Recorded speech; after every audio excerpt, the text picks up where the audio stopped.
What is radioactivity?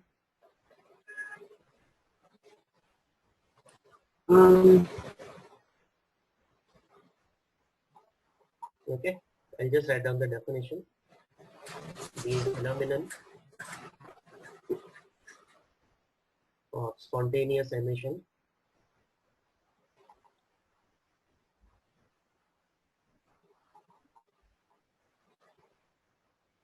of radiations from a radioactive substance.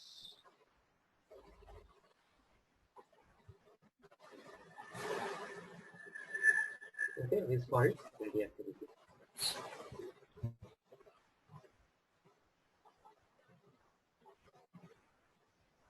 Okay, if you are having materials like uranium, polonium, thorium, 82. 1 to 82. These are naturally occurring elements. They are not going to emit out any radiations. Okay, if the atomic number becomes greater than 82, then these all elements, okay, from 82 to 83 to 92, these are also naturally occurring elements, but they have ability to emit out radiations. These are going to be naturally radioactive elements.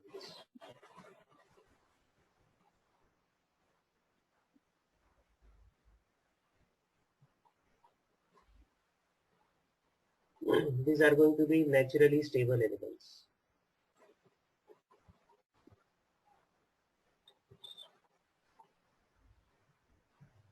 Okay, they are not going to show any radioactivity.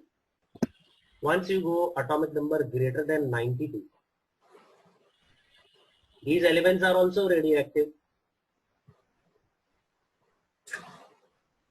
but these are going to be artificially prepared elements.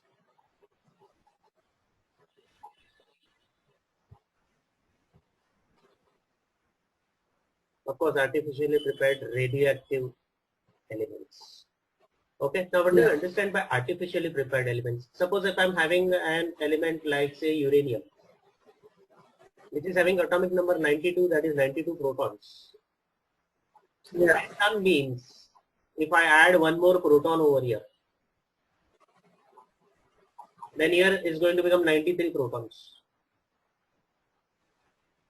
This element, because I have added an extra proton inside, it does not exist in naturally. I have artificially added that proton. Now it becomes 93 protons. Therefore, this element becomes artificially prepared element. It does not exist in nature. Of course, it is going to be radioactive because its atomic number is greater than 82. Yeah. Next part is what is going to be the half-life. Half-life period is the time required. The time we require to decay half the substance. To reduce its activity to half of the original.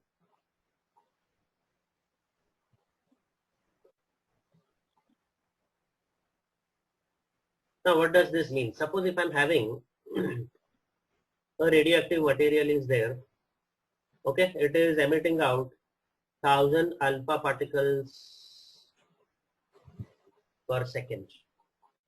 Okay, I'm having a radioactive material. What radiation it is giving out? It's emitting out 1000 alpha particles per second. Now let us say after 2 days, the same material that is there, it is emitting out 500 alpha particles per second. Okay, so its half-life is how much? Its half-life will be 2 days. 2 days.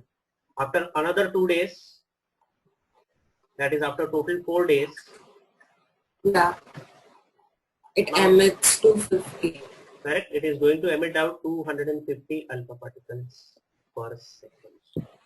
So this time that is required for a radioactive material to reduce to half of the activity of the original This time required is known as half-life period. Now carbon dating.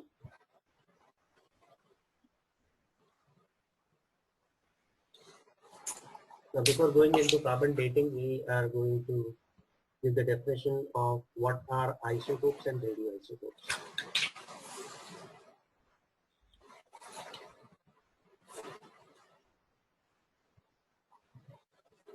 Isotopes will be those elements which will have same number of protons, but they will have different number of neutrons. Also, if an element is represented like this, okay, Z will be its atomic number. It's going to have two different atomic mass numbers. Okay, the difference in atomic mass numbers is going to be due to the difference in the number of neutrons. Okay, radioisotopes are those isotopes which are radioactive in nature. Okay, I'll just consider an example of carbon over here. Then of course I'm going to take the example of sodium also. Okay, C12 and C14. These are the two isotopes of carbon. Of course, its atomic number in each case is going to be 6. It means this carbon atom is going to have 6 protons, 6 electrons, and also 6 neutrons. So total 6 plus 6, its atomic mass number becomes 12. This carbon, if you are taking, it will have 6 protons, 6 electrons, and now there will be 8 neutrons. So 6 plus 8, its atomic mass becomes 14. So this isotope of carbon that is there is a stable isotope. It is non-radioactive.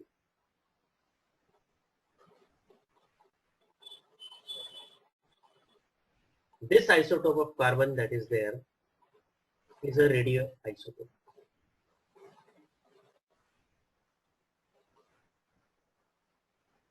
Okay, now all living organisms are made up of cells. Yeah. And the basic element constituent that is present is carbon. Yeah. Okay, now in all these type of cells that are there, there will be a mixture or combination of C12 and C14 isotope. Okay, and this C14 ultimately gets converted by emitting these radiations. It gets converted into carbon-12 isotope. So from radioactive isotope, it becomes non-radioactive isotope.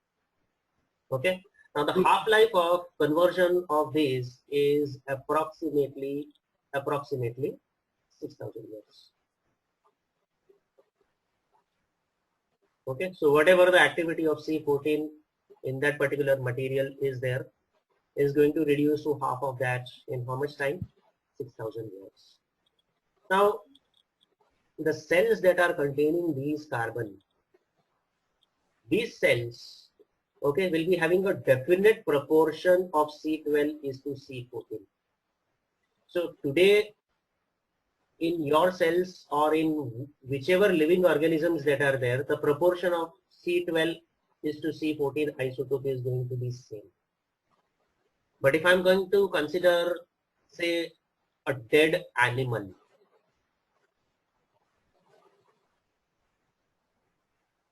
okay, which was alive, say, about 50,000 years back, the proportion of C12 isotope is to C14 isotope is going to be different in what the proportion is there in today's living cell.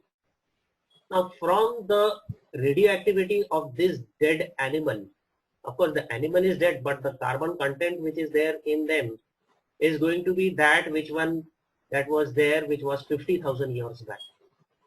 So from the activity of this dead animal, you will be able to find out the date that how many years back this animal was living or how many years back this animal was alive. Okay.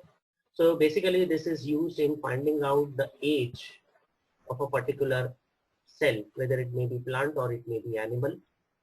Okay. So from fossils, you will be able to find out the age that how many years back this particular cell, whether living plant, whether plant or animal was alive.